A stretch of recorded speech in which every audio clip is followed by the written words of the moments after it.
NHS Foundation Trust, State of Mind Sport and Offload Rugby League in attempting to hold the world's largest mental health awareness lesson at the Halliwell Jones Stadium on June the 6th.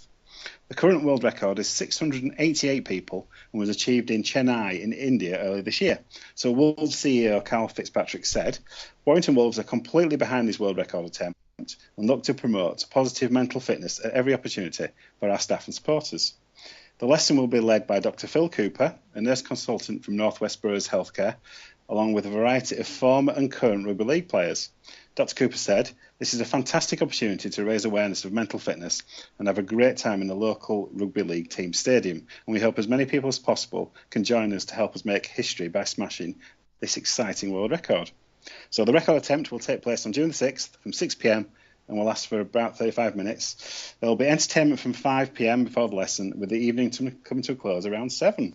So there you go. It's interesting idea. Yeah, I mean, it's kind of, it's similar to the kind of the efforts that Widnes are making in that kind of area as well. I know it's a slightly different campaign, but the kind of the linking to kind of broader health concerns of people is admirable. I think we've led the way with mental health awareness in rugby league after some tragic events that happened in years gone by, and certainly the work that Dr. Phil Cooper's done is some work with State of Mind and things like that. So in the past is heavily involved with that charity. There's the Offload program that's come off the back of that Widnes have been really good in promoting, in particular this year, but other clubs too. Yes. And yeah, I think it's great that we're putting mental health at the forefront of everyone's thoughts and people raising awareness, improving people's ability to cope and manage things. There was the van at the Magic Weekend as well, doing similar work. So a big tick all around there on that. Nice, positive. And finally, okay, we're going to move on now to the meat of the show, the Super League match reviews.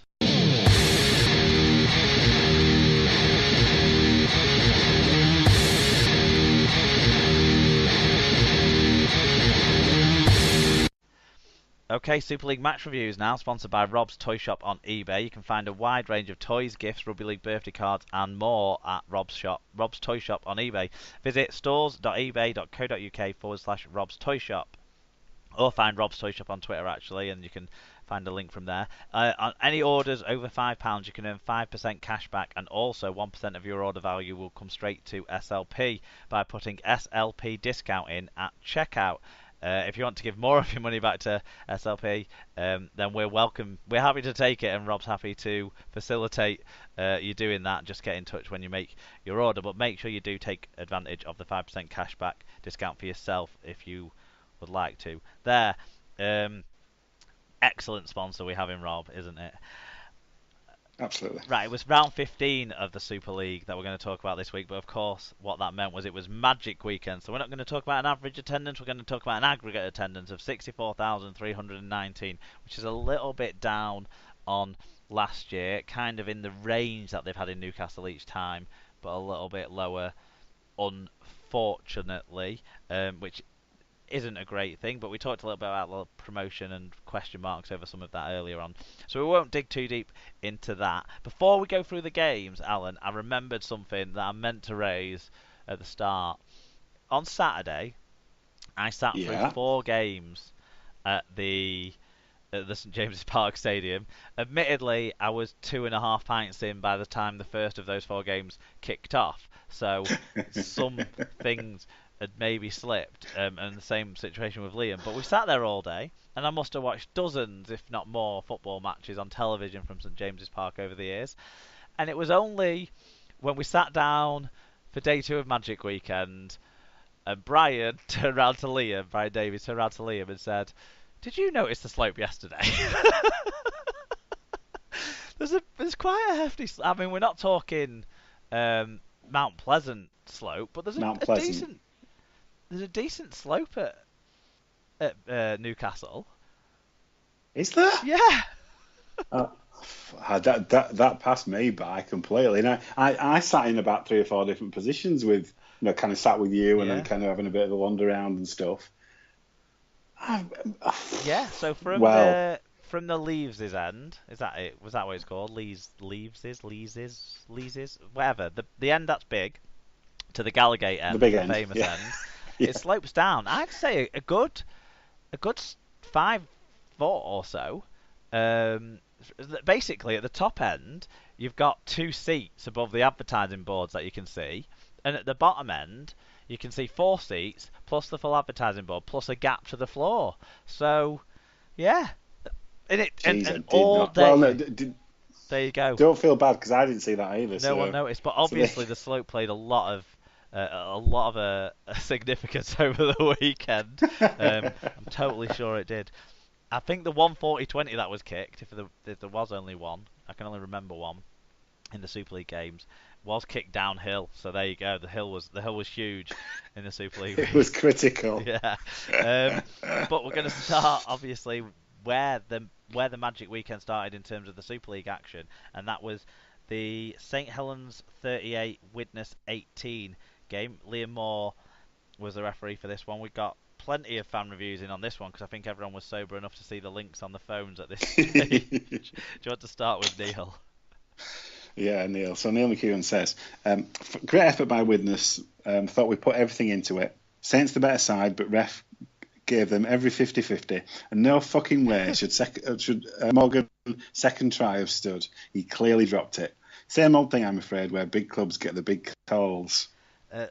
We'll talk about that in a bit more detail later on. St David said, not as straightforward as we had expected. Widnes put up a real scrap, particularly in the first half, and had the best score of the 40 on the buzzer. Yeah, it was a quality try. It was good. It was good. Joe Miller was involved about 3 or 4 times in the move. Saints ground it it out. Anyway, yeah. Saints ground it out through great defence and taking their chances. Richardson was my man of the match. 2 points, still on top. Move on.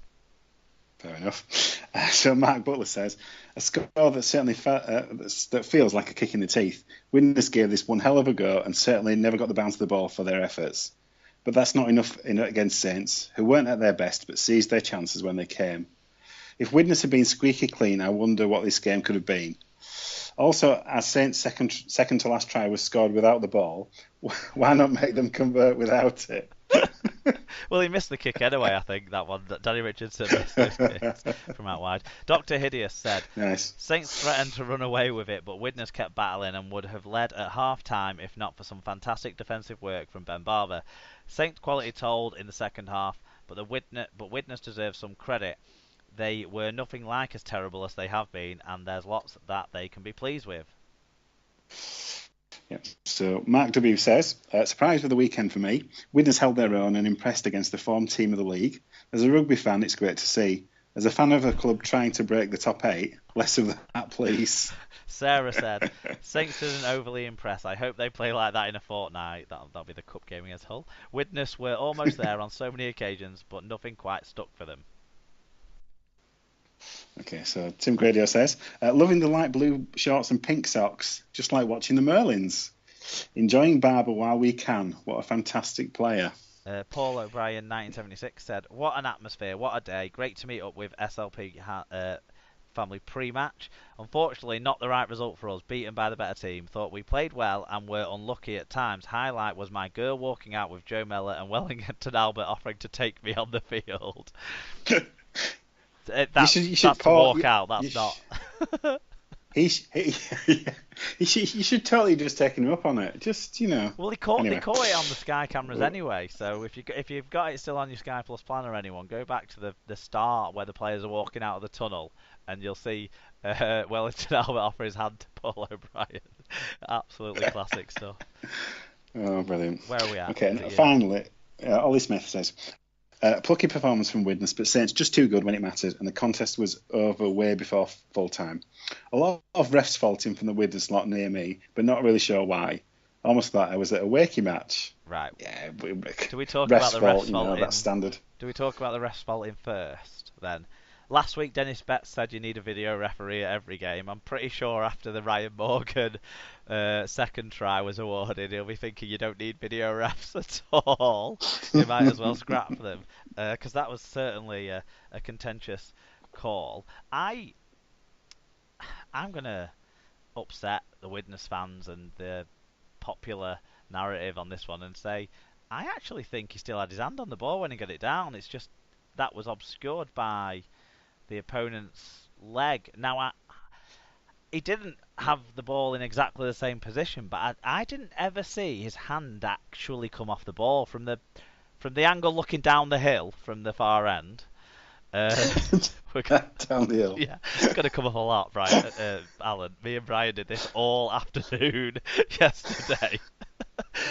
But from the angle looking down the hill into the back of the play, Into the sun. it looked to me that he actually did have his hand on it right at the end. But probably someone can get a freeze frame and show me a better view than me of it. But it did look. Freeze frames can prove anything. It though. certainly that's wouldn't the trouble with that. It certainly wouldn't have got overturned if it went up no try though. The more contentious one for me, because it didn't get referred up and it did look pretty obvious. And even live in the stadium, I thought I saw a knock on it in the build up. Was Regan Grace's first try? Yeah, no, this is lost to me. I can't remember. Where Mark You'll have to Percival, refresh my memory. Barber put a kick in, Percival knocked it on into the Widnes player, and it bounced to across to the side where Grace picked it up and put it down. Because Regan Grace scores easy tries like no one else in Super League at the moment. It's incredible the gifts he's getting given, like the one at the end as well. At least he had to run for that one. But yeah, what the kickoff? We were sat together, weren't we, for the kickoff? And when it went out on the full from Widnes, we thought, bloody hell, that was down the hill. That was the problem. Yeah, it kicked off down the hill. And they hadn't spotted it either. It's all explained now. Oh, yeah, we've got it now. There you go. And on the second day, because they were aware of the hill, Rocky Hampshire kicked off out on the full because he was overcompensating for the hill. The hill played such a big part in this weekend, and none of us saw it all day on Saturday. But yeah, after that, we thought it was only going to go one way. So what did you make of it from then on? I mean, generally speaking, I probably agree with people really in terms of Widnes's kind of. They kept going. They weren't. They didn't show massive quality, and they're always light up front, and they always struggle. I mean, like if you think of the way they fell off Peru for the kind of Richardson try, they just struggle to kind of make that contact count, don't they? Yeah, in that moment, Dominic Peru looked like the guys who played the try-tag rugby games in half-time of a few of the games, just spinning round to try and slide through a hole with no one grabbing his tags off him. He looked like that, but it made him look world class. Yeah. But yeah, I mean, this is the thing. Obviously, they got, the Vikings have got off to a great start, haven't they? You know what I mean? They'd kind of scored first, and he thought, well, if they can just hold this out, and I was almost on the point of turning to you and saying, well, if they can just, they've had a good first 10 minutes here. And then what do? They go and let Peru straight through.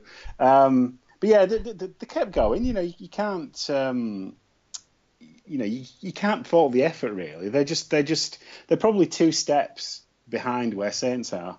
So in my head, it was no real surprise that the score ended up as it was. But yeah, they have to be commended for their effort because ultimately it's effort that's going to help them when it comes to later in the season. Really, they're not there to compete with Saints. No, quite frankly, that's true. So they don't need to worry about this too much. The effort was there, which is all you really want, really.